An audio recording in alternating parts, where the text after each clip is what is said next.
बिस्मिल्लाहिर्रहमानिर्रहीम। अस्सलामुअलैकुम वीवर्स।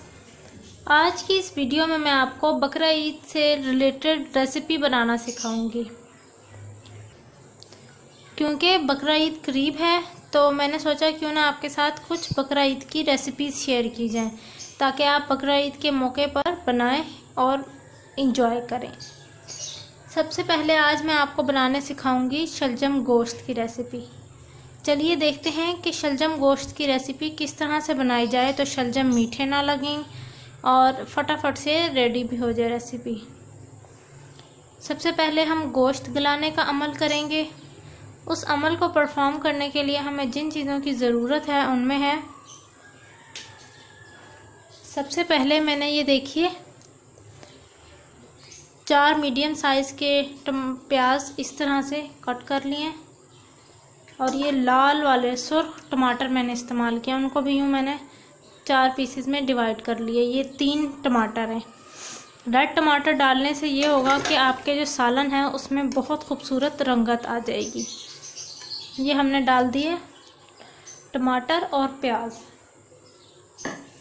अब हम इसके अंदर डालेंगे वो चीज़ जिसको डालने से गोश्त के अंदर स्मेल नहीं रहती। जो बकरा ईद का गोश्त होता है उसमें बहुत ज़्यादा स्मेल हो जाती है, उसमें हमक आती है थोड़ी सी, तो हम खाने से घबराते हैं। उसके लिए ये देखिए मैंने लहसुन और अदरक का इस्तेमाल किया है। लहसुन आपने जो है साबुत लेना है और अदरक को आपने पीस लेना है। कूटने का मकसद ये है, वरना अदरक जो है हमारा अच्छी तरह से मैश नहीं होता, मिक्स नहीं होता सालन में। ये भी हमने डाल देना है इसमें। ये हमने शामिल कर दिया। इसके अलावा हम ये आधा किलो बीफ लेंगे, बड़ा गोश्त। उसमें ये देखिए मैंने कुछ हड्डियाँ भी ली हैं, कुछ हड्डियों का इस्तेमाल कर रही हूँ और कुछ गोश्त है इसके अंदर, चिकन। अब ये भी ऐड कर देते हैं। ये डाल दिया हमने। और इसके अलावा अब जो मसाले हमने इसके अंदर डालने हैं इस गोश्त को गलाने के लिए, उनमें है ये देखिए मैंने ज़ीरा लिया है, और साथ ये दालचीनी के मेरे पास पीसीस मैंने छोटे छोटे 2 ले लिए हैं। आपके पास अगर एक बड़ा हो तो आप एक ही डालें, इससे बहुत अच्छी खुशबू हो जाती है हमारे सालन में। 1 टेबलस्पून नमक आप अपने टेस्ट के मुताबिक कम ज़्यादा कर सकते हैं, और 1/2 टेबलस्पून हल्दी से भी बहुत अच्छी रंगत हो जाती है सालन में। ये हम सारा मसाला इसमें डाल देते हैं। ये तमाम चीज़ें तो हमने डाल ली, जितने मसाले थे और जितने भी ये बड़े इंग्रेडिएंट थे। अब इसको गलाने के लिए हम इसके अंदर 2 गिलास पानी डाल देंगे।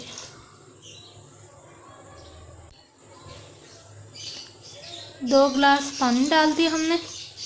अब हम इसको जो है प्रेशर कुकर को लगाकर 15 मिनट के लिए छोड़ देंगे। फिर जब इसका वेट हिलना लग जाएगा तो तब हम इसको, मतलब वेट हिलने के बाद, जब तक आपका वेट नहीं हिल जाता तब तक आपने इसको पकाना है। जब आपका वेट हिलना शुरू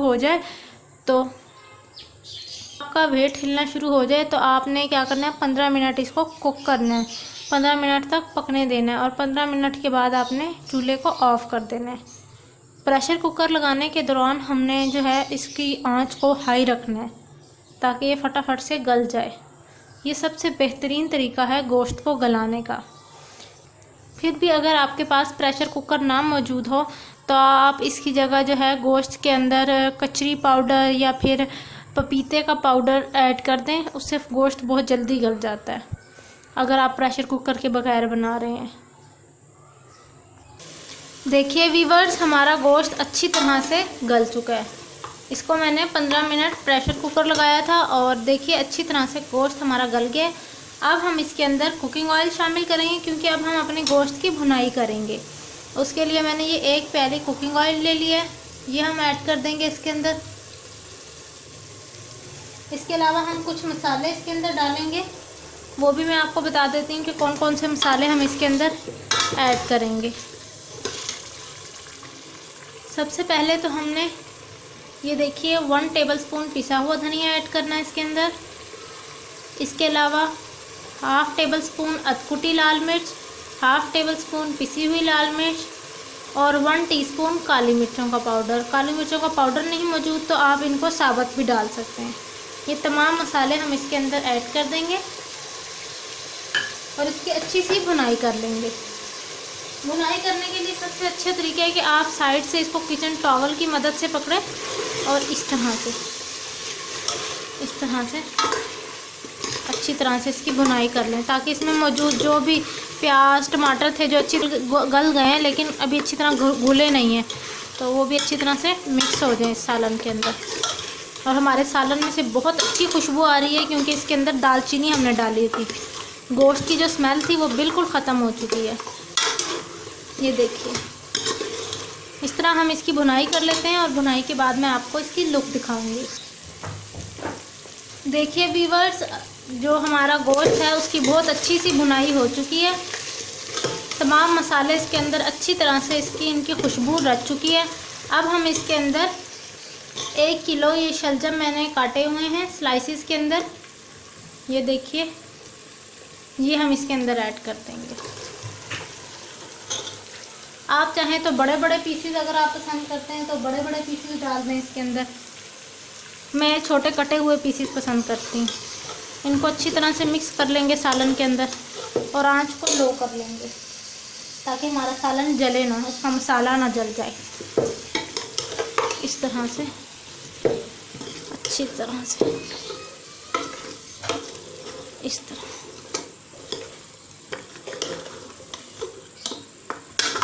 ये देखिए,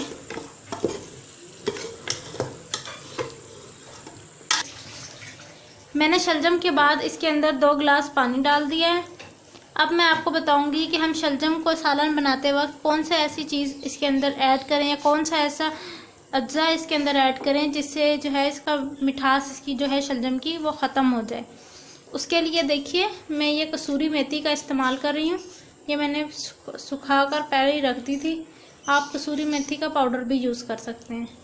ये 2 टेबलस्पून है, ये हम इसके अंदर डाल देंगे और इसको प्रेशर कुकर लगा देंगे 5 मिनट के लिए। जब हमारी वेट हिलना शुरू हो जाए उसके बाद 5 मिनट तक, क्योंकि शलजम पहले ही बहुत नरम होते हैं, वो इजीली जो है गल जाते हैं। मैं अब आपको प्रेशर कुकर लगाने के बाद दिखाऊंगी कि किस तरह की लुक दे रहे हैं। देखिए व्यूअर्स, शलजम और गोश्त का सालन हमारा रेडी हो चुका है। इतना मज़ेदार क्रिस्पी, इसके अंदर बहुत मज़े की खुशबू है, ना ही शलजम की मिठास है। इसी के साथ मैं आपको इसकी जो है आउटर कवरिंग की डेकोर किस तरह करना है वो बताती हूँ कि वो किस तरह से आप डेकोर कर सकते हैं इसको बाहर से। उसके लिए ये देखिए, मैंने धनिया लिया है, इसको मैंने चॉप कर लिया है।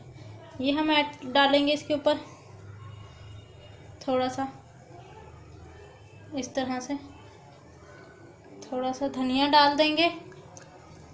ये हमने धनिया डाल दिया। आपको ज़्यादा पसंद है आप ज़्यादा डाल लें, थोड़ा पसंद है थोड़ा डाल लें। हमारी फैमिली में इस सालन को बहुत शौक़ से खाया जाता है, सब शलजम के बहुत शौकीन हैं। इसके अलावा ये देखिए, मैंने हरी मिर्चों को कट किया हुआ है, ये देख सकते हैं आप। ये हम ऐड करेंगे इसके ऊपर इस तरह से, ताकि एक खूबसूरत सी सालन की लुक भी आ जाए। और धनिया तो वैसे ही बहुत बेनिफिशियल और हेल्दी वेजिटेबल है। और ये हरी मिर्चें हमने इसके ऊपर डाल दी। ये थी मेरी आज की बकरा ईद स्पेशल की पहली वीडियो। उम्मीद करती हूँ कि आपको ये मेरी रेसिपी पसंद आई होगी। अगर मेरी वीडियो में आपको कुछ भी सीखने को मिला है या कुछ भी आपको इंटरेस्टिंग लगा है, कोई चीज़ आपने अंडरस्टैंड की है मेरी वीडियो से, तो मेरी वीडियो को लाइक कीजिए, मेरे चैनल को सब्सक्राइब कीजिए और इसी के साथ मुझे इजाज़त दीजिए। इंशाल्लाह फिर मुलाकात होगी एक नई आसान और सिंपल वीडियो के साथ। अल्लाह हाफिज़।